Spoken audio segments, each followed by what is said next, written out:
Greetings, friends and Firebirds fans, and welcome to the April edition of the Fire and Ice Podcast, the official podcast of your Coachella Valley Firebirds of the American Hockey League.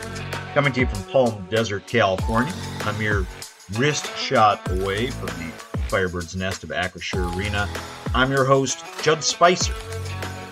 Along with this monthly endeavor, also have the privilege and pleasure of serving as your Firebirds insider across this inaugural season, penning a few articles on the team per month. You can find those online at cvfirebirds.com for those Firebirds insider articles. And while you're on there, cvfirebirds.com, of course, your home for all things Coachella Valley Firebirds, including but certainly not limited to roster, schedule, statistics, merchandise, community, and of course that's a great spot to get your tickets for upcoming Firebirds regular season and, yes, Calder Cup playoff games as well. Another good spot to do that, and this comes via a technical knucklehead like me, is downloading the Coachella Valley Firebirds app on your phone. Sweet spot to get your Firebirds tickets, also learn about parking and everything going on, concerts included, at Acrisure Arena. Oh, should also mention that for your Firebirds merchandise here in the still peak season of the Coachella Valley, taking a stroll down Tony El Paseo in Palm Desert, be sure to check out the official Firebirds store on the corner of El Paseo and San Pablo, basically. Should also mention that Acrisure Arena now has its own official Firebirds merchandise store. You can find that right when you walk in the arena. Go on that main entrance. It's right there to your left. All your Firebird sweaters, scarves, caps, hoodies, t-shirts, etc. All manner of Firebirds sundries to be found at both of those official merchandise stores. Friends, for those that have been following this inaugural season, following this podcast, following this journey, the first year of our Coachella Valley Firebirds, it is now coming to a deserved crescendo in a season of many, many wonderful and impressive firsts. We have now reached our it's the last month of the regular season as of this recording, in the first full week of April. A mere 6 games to be played. Here to discuss this final home stretch, here to take a peek perhaps at the upcoming Calder Cup playoffs, is this month's guest, oftentimes starting and always standout Firebirds defenseman Brogan Rafferty is going to be joining me on the April edition of the Fire and Ice Podcast. Before we get to that chat with Brogan, let's take a peek at this month's Firebirds freeze frame. All right, dudes. As offered, 66 games in the books, according to my Minnesota math, and a 72-game schedule. That means a mere 6 games to be played. Firebirds currently tied with Calgary for first place in the Pacific Division, 98 points apiece, the respective .742 win percentages for both teams, along with those 98 points, both tied for best in the American Hockey League. Firebirds currently in the midst of a 6-game homestand before closing out the season mid-month. Let's get to the schedule, the remaining schedule, and be advised and be assured that this edition of Fire and Ice is specifically timed for what is, to date, the biggest game in franchise history. Yes, this is going to come out on Wednesday, April 5th, prior to the Firebirds hosting of Calgary at Acrisure Arena in what may well be the deciding game for that top spot, that very, very valuable top spot in the Pacific Division. The winner of said division, of course, is granted a first-round bye in the Calder Cup playoffs, gets to slide right into the division semifinals, into a best-of-5 series. Yeah, if possible, we want to avoid that first-round best-of-3 series where really anything can happen. And for fear of getting a little too esoteric with this Wednesday, April 5 game against Calgary, just got to dip inside the numbers a little bit. These two squads, the Firebirds and Calgary, they've played 7 times this season, Firebirds having won 4 of those 7. But it's super interesting that really front-loaded schedule between these two teams. They've only played once since Thanksgiving. That game still a little ways back on March 1st at Acrisure Arena, which is a 3-1 win for Calgary. May also be worth noting that whatever should happen tomorrow night, and discuss this, preview this a little bit further in the upcoming visit with Brogan Rafferty, that in these previous 7 games, all of which concluded in regulation, which is notable because of the AHL division tiebreakers, 26 total goals for the Firebirds. Oh, and 26 total goals for the Wranglers. Be advised that those numbers could come into play. Looking briefly at the rest of the regular season schedule, Firebirds get a couple days off, come back with back-to-back games on April 8th and 9th. That's Saturday, Sunday, hosting Bakersfield, followed by Henderson visiting on Sunday afternoon. Couple more days off before the Firebirds host Ontario. That is the final home game of the regular season on Wednesday, April 12th, and then conclude the season on April 14th and 15th, respectively, with back-to-back games at Bakersfield. Just a brief editorial side, if I may, friends. Starting with this game Wednesday night, April 5 against Calgary, following with the 3 home games that remain after that, going into the Calder Cup playoffs. Let's show out. Let's show up. If you haven't been to a Firebirds game yet, if you've heard your pals, your family, your coworkers talk about it, you've thought about going, now is the time to go check this team out. My own personal interest, yeah, I'm from Minnesota. I grew up with hockey. I grew up in the state of hockey. I love the game. I enjoy visiting with these players as I've done all season long. I enjoy chatting with the staff as I have done all season long. I enjoy going to the games and being in that atmosphere, but perhaps my own greatest interest in having this team here and welcoming this team here, embracing this team here as the first ever full-time professional sporting franchise in our Coachella Valley, is to see how the community rallied around it, to create that sense of community. As I penned in one of my first, maybe the first Firebirds Insider articles this year, to me, this season, this debut season, very, very much about pronouns, about the pronoun of ours. Let's embrace this team. Let's encircle this team. Let's make Acrisure Arena our own special nest and a tough place for opponents to come out and play. Dating back to the Saturday, April 1 overtime victory over Colorado, Cole Lind, as you may recall, had the game winner, his 9th game winner of the season, and the noise that followed that is a special noise. It was a big noise. It was an arena shaking noise. Let's bottle that. Let's encapsulate that into these final regular season home games and then carry it over into what is hopefully a lengthy and very special Calder Cup playoff run. A couple stats for you before we get to this visit with Brogan Rafferty. Leading the team with 66 points to date. Good for 6th in the American Hockey League, by the way. That's team captain Max McCormick, coupling 27 goals with 39 assists. Right behind him with 60 points on the year, the aforementioned winger Cole Lind. He's got a team-high 29 goals to go with 31 assists on the year. Catching up with red-hot March, who's actually named the AHL's Rookie of the Month for March, Ty Cartier.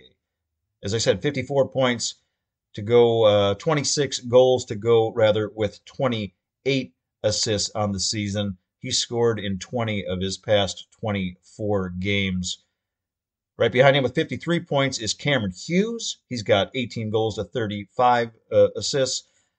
And coming up 5th currently on the team is this month's guest, Brogan Rafferty. 9 goals to go with 42 assists, which would serve as a team high. I'd also mention that the 51 total points for Brogan is tied for 2nd among all defensemen in the American Hockey League, while his plus-minus numbers also stellar. He's a plus 29, which is good for 3rd in the AHL. Certainly got to mention our goaltender, Joey Decord, 26, 6, and 3 between the pipes on the year.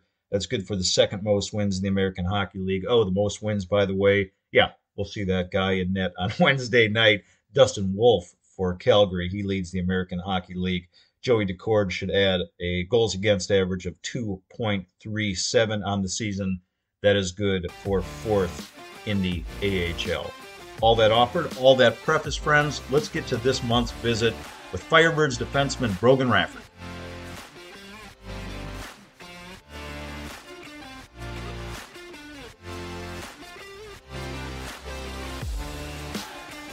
All right, friends. As prefaced, my guest on the April edition of the Fire and Ice podcast comes to us from West Dundee, Illinois. Plays college hockey in Connecticut at Quinnipiac University, which we will discuss shortly. Now in his fourth year of full-time professional hockey, made the AHL's all-rookie team back in 2019 and 2020. He's been a standout on both ends of the ice in this inaugural season of Coachella Valley Firebirds hockey, pardon me. All that preface, welcome defenseman Brogan Rafferty to the Fire and Ice podcast. Hello, Brogan. Hey, it's an honor to be here. Thank you for having me. I appreciate your time, man, especially during an active time in the Firebird schedule. I got to start with this one only because it concerns me a little bit. Are you aware of the other Brogan Rafferty? And for those just listening, I'm using air quotes when I say the other Brogan Rafferty.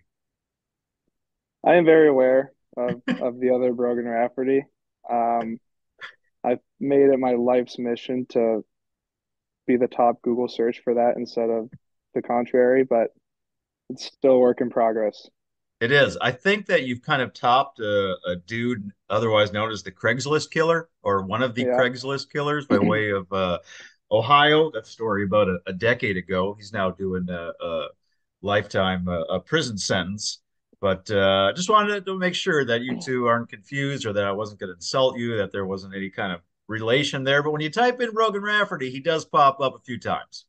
No, I'm very aware of him. I actually have a pretty funny story about that, but yeah, you have the hockey player here with it, not the other guy. So Well, you can't just dangle the carrot on the funny story and then not share the funny story. It is a family show, of course, but if you can share at least part of it, that would be cool. no, yeah, it's PG. I think I was like 16 when this all happened. Same age, same name, which is crazy because I feel like I have a decently unique name, and for someone to have the same exact name as me, be the same age, and be that twisted is a little a little weird. But anyway, I was 16, I think, when this all went down. Just playing, growing up playing hockey, and after a game, I think my dad and I and a couple teammates and their dads went out to eat. My dad gets a phone call and it's from the president of the team that I was playing for. And he was like, "Hey, where's Brogan at right now?" And my dad, I could hear him on the phone, just like with the look on his face, like, he's right across from me. Why? And the guy goes, "Is everything okay with him?" And my dad's like, "Yeah, what's going on?" And so he's getting told this story over the phone. I can't hear anything. And I just see my dad's face like turn white. And I'm like, what is going on? So obviously it wasn't me. But anyway, the guy, Brogan Rafferty, was from Ohio. Um, Killed several people with the help of someone else through Yes. Craigslist. And so the news station in Ohio ran the story and they used a picture on the news and it was of me. They got the wrong guy on the news channel. So it was a picture of me. I don't know who had a really bad day at work that day, but they didn't do a very good job researching um, a proper photo. So anyway, they used my picture. I'm getting friend requests on Facebook from people from Ohio, left and right. Like my mom and dad are terrified that he's never gonna be able to get a job, like all this stuff. And they smoothed it over. They issued a public apology later on, and it hasn't affected me getting a job. I haven't really applied for a job, so to say. We'll see maybe when I'm done playing. But yeah, it's kind of a funny story that they used my picture on the news channel. It begs the question, in that picture, were you in your hockey gear? I was. It was like my helmet was off. I was like 15 after 16 after a tournament, all sweaty with like a medal around my neck or whatever it was. They used that. So I don't know who got fired that day, but geez. You were right. That is an excellent story, and I'm glad that we made time in the Fire and Ice podcast to share that. In a maybe a desperate Hail Mary attempt to find some segue back to the rink after that. You mentioned a couple things, I guess, applying for a job. Let's talk about your job with the Coachella Valley Firebirds in this inaugural season, in which you've been performing your job quite well. We are late into the season. You and I are speaking the first full week of April, just 6 games to go. It's a fascinating time in the season, Brogan. Obviously, it's been a fascinating, interesting, exciting one. You can use so many great adjectives for what you guys have accomplished. What's the adjective that you would use for your experience in the desert thus far? I think amazing, so cliche, but unbelievable is right up there with the clichéness. But no, those are two that come to mind. Like I'm here with my wife. I have a 7 month old baby. So we moved down here when she was really young, and it's just been the perfect place for us right now. Um, the organization as a whole, I think Ron and the other staff have done just a tremendous job assembling a winning product down here and a cult and creating a culture that is here to win and we all get along at the rink and we want the best out of each other. And I think you're seeing that on the ice. But just the whole experience here has been amazing so far. The team record was 6 games to play, an astounding 46-14, 4-2. I guess looking back to the onset of the season, and I've asked some of your teammates and some of the coaching staff about this, about what they sensed, what they maybe predicted. And I've had a few people tell me that you guys talked specifically about what you thought was a realistic win goal, a win achievement. Dan Bilesma has told me a specific number that the team had in mind. I have to imagine that with 6 games to play, you guys have either already reached or surpassed that team number or team goal. We have, yeah, we had a team meeting in Calgary the first weekend of the year. I'm sure you heard, and it was take a look around the room. What's a realistic expectation here? We have Potsy on our team who won the Calder Cup last year, and we kind of figured, okay, they had this many wins last year. They won the whole league. They had the success that they did. What do you see in our group? And all of us agreed on a number very similar to that. And that number's changed now that we're in such a tight race with Calgary here. Like I don't think our team's ever been hungrier game by game for wins. Like we want that first place. We want the bye week and all the rest and advantage that comes with that. Um, you know, we have a really special thing going. I think everyone realizes that, and it's just really fun to come to the rink every day, seeing everyone and joking around and then as soon as we get on the ice, like it's all about our execution, our energy, our details, and just showing up every night and putting our best foot forward. At this point in the season, you get tired, you get burned out. You got 66 regular season games under your belt, a lot of travel under your belt. It's obviously been a super unique season with the way it started in Seattle and a lot of games on the road before you were able to debut at Acrisure Arena. Do you get burned out at this point? I think every team goes through lulls. I think the dog days of the season are well behind us. Like, the Februarys and March games when they all get kind of piled on top of you and it is a grind traveling. But like I said, we have a big, desire every day to get better. And like we have this tight race with Calgary and it's keeping us motivated and the excuses of I'm tired, this, I'm sore here, like they kind of go away because the other team's feeling the same way. And we're ramping it up here for playoffs. Like there's no excuses, there's no looking back. It's time to, just buckle up and get going because no one's going to feel sorry for us if we're sore or tired. You kind of done my job for me in part in building up this game on Wednesday, April 5 against Calgary. I hope that this April edition of Fire and Ice has legs for the rest of the month. But for those listening, the day that this podcast comes out, it is with the tension that you and I are speaking today. I just want to give you some context for my experience in the desert here, Brogan. I've been here almost a dozen years to the day, covering sports, covering society, covering culture out in the desert. As far as some really helpable sporting moments that I've experienced, we've of course got our PGA Tour event We had an LPGA major championship. A lot of great moments, a lot of great finishes. I remember from those. Stepping aside from the golf course a little bit, in 2012, I don't know if you're into boxing at all. Desert's own Timothy Bradley Jr. He beat Manny Pacquiao to win the WBC, I believe, world welterweight title. It was a huge sporting moment for the Desert. A couple of years later, at the BNP Paribas Open, um, Novak Djokovic. Not that I'm a fan of his. Anyway, he had a three-peat, including two consecutive wins over Roger Federer in the men's final. These are big sporting moments for me that stick with me in my experience out here. This game tomorrow night, and we're building it up a little bit. As you mentioned, you guys are tied with Calgary. You've played them 7 times. You've won four, and it really does kind of build up that the winner of this game obviously is in the driver's seat to capture the Pacific Division. Still a couple games left for both teams, but I think it's expected that whomever wins tomorrow night is going to capture this Pacific Division crown.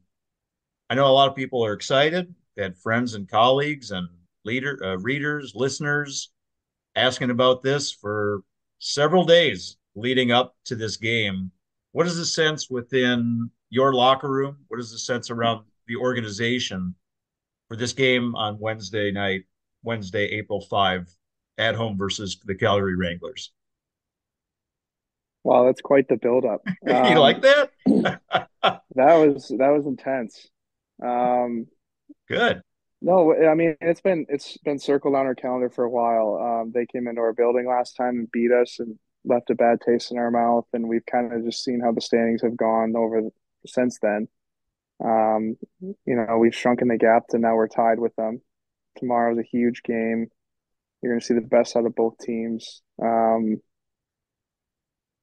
I don't know. Yeah, it's as much as it is just another hockey game, and you don't want to overthink it and psych yourself out too much. Like this is the kind of stuff that we love and that we live for. Like these intense games, like purposeful games come April. Um, and just the stakes are so high. I think everyone's just relishing this rivalry, so to say, that we're going to have with Calgary. And um, yeah, it's going to be very exciting.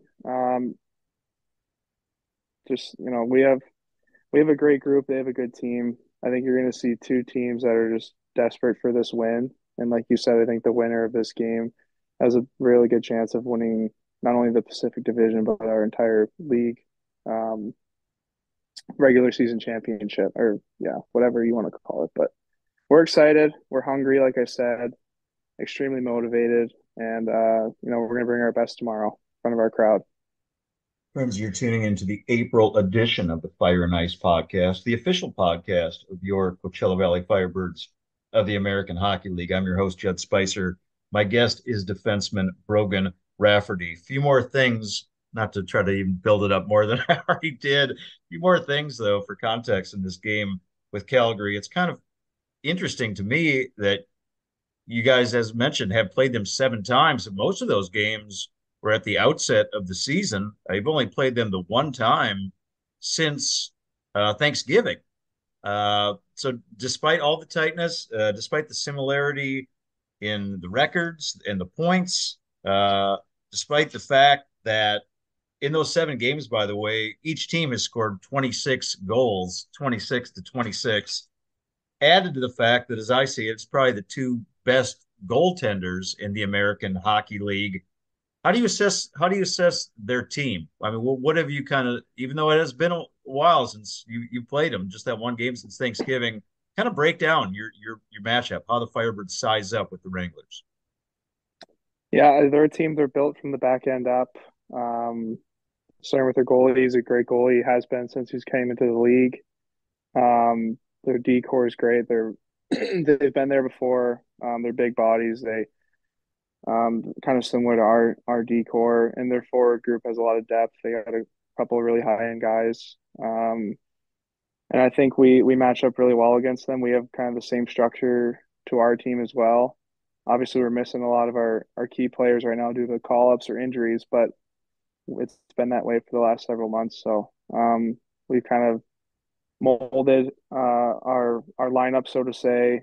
Guys have stepped up big time. Ty Cartier, Cameron Hughes, like guys who have just tremendously stepped up for our team.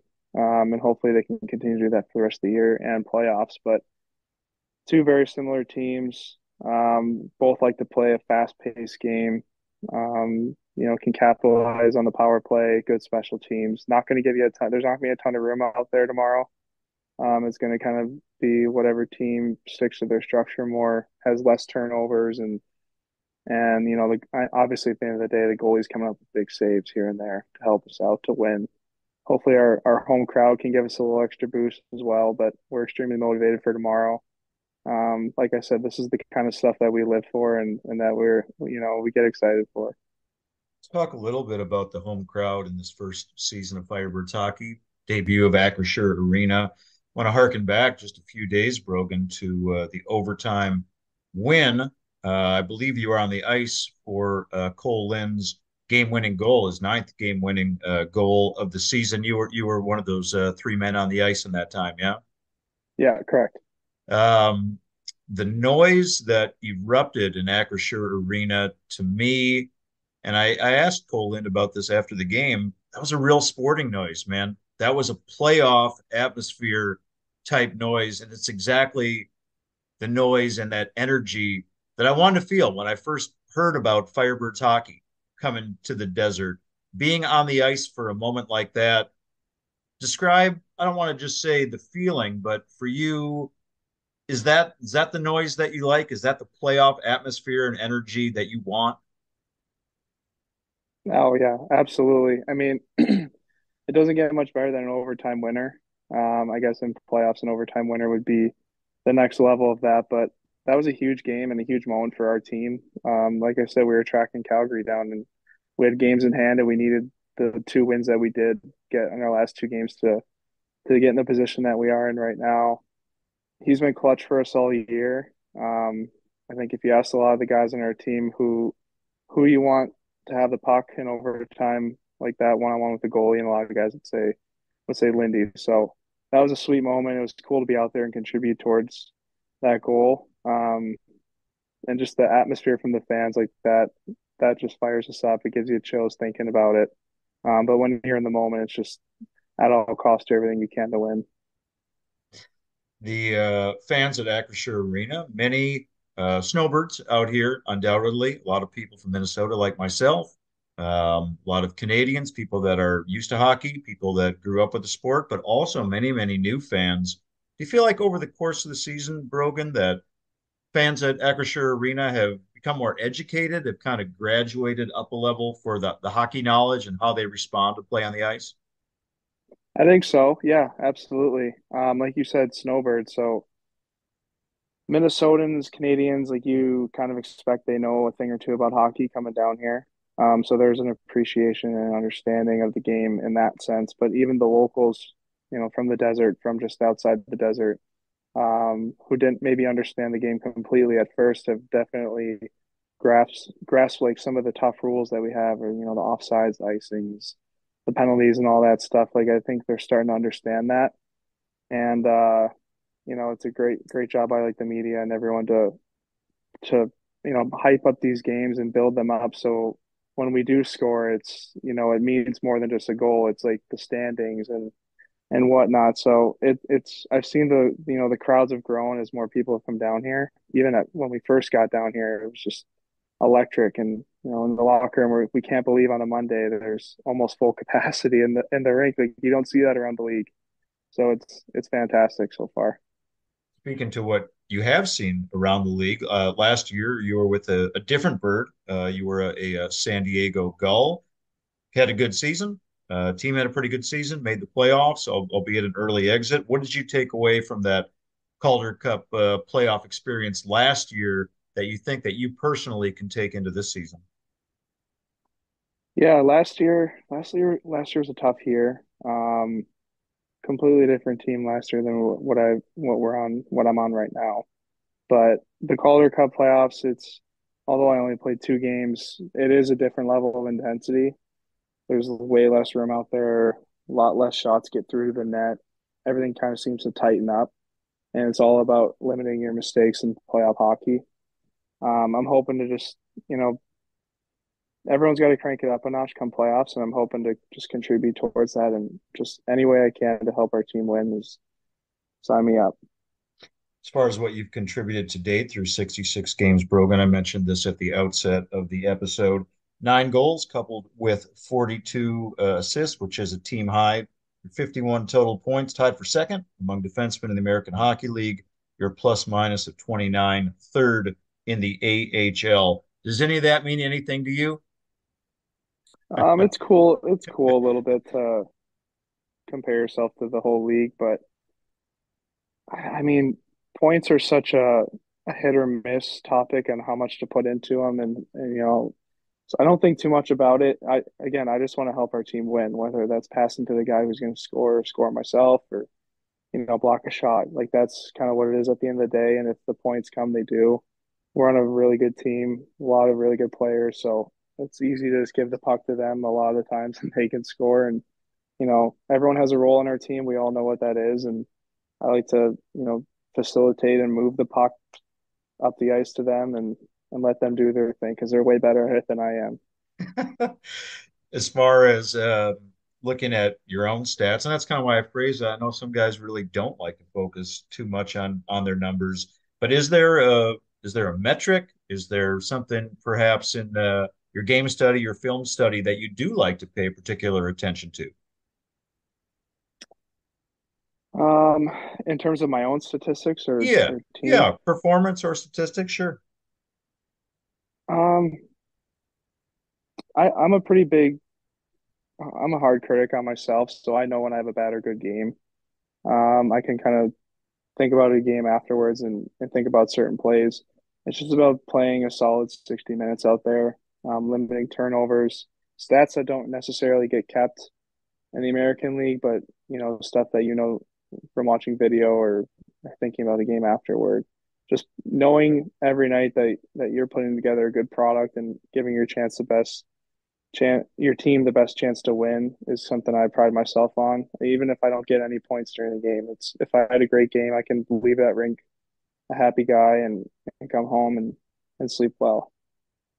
And close out with this one. It's a big week in sport for some of the reasons that we just referenced. Firebirds hosting Calgary on Wednesday, April 5, before a couple more home games on Saturday, the 8th against Bakersfield, Sunday, the 9th in the afternoon at home against Henderson. It is also the Masters this week. We just finished up the NCAA men's and women's basketball championships. Oh, but let us not overlook, Brogan, the NCAA Frozen Four taking place in Tampa, getting underway this Thursday. The first game, and I'm kind of leading up to maybe some kind of weird side wager here. I don't know. We've got University of Minnesota. I went to UMD myself. It's still part of the Minnesota system. Going to be playing Boston University, followed by a matchup with your alma mater, Quinnipiac. That I probably butchered the name. I practiced the name of your college like many times. Can you go to a school that had an easier pronounced name? Uh, Quinnipiac in the Frozen Four on Thursday, going to be playing University of Michigan. You got to, I assume, no game for you on Thursday. Got to have some interest in what the Bobcats are doing.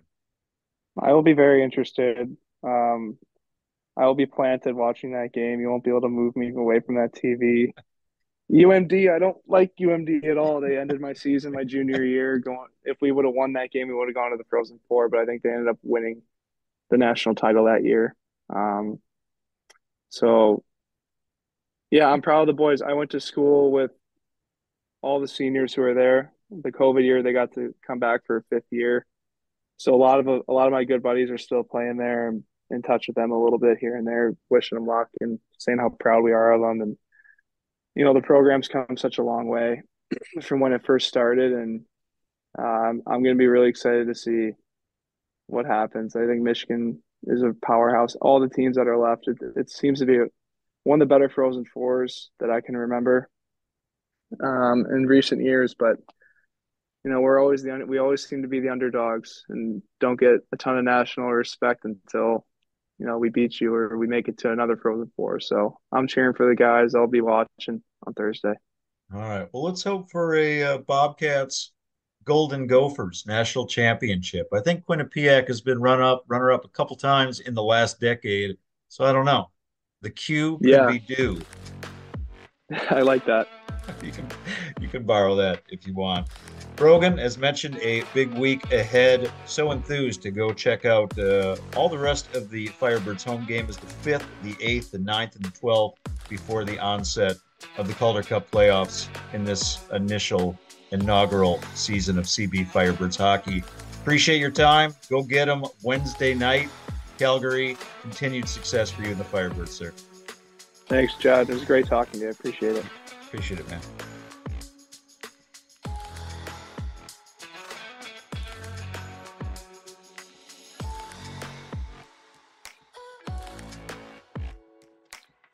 All right, friends. Readily enjoyed that visit and appreciate the time of Firebirds defenseman Brogan Rafferty. And that's going to wrap it up for this April edition of the Fire and Ice podcast, the official podcast of your Coachella Valley Firebirds of the American Hockey League. You can locate this podcast wherever podcasts are found. Perhaps that's a redundancy factor because you're already listening to it, but you can also find it online at cvfirebirds.com. That's also where you'll find Firebirds Insider articles from yours truly, and of course, much, much more, including but not limited to Firebirds roster, statistic, scheduling information.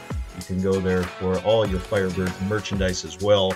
May I also suggest downloading Coachella Valley Firebirds app for your cellular phone. Great place to go for tickets to games and really tickets to anything, along with parking at Acrisure Arena. Exciting times, Firebirds fans, as we close out this inaugural regular season and endeavor our first ever Calder Cup playoffs.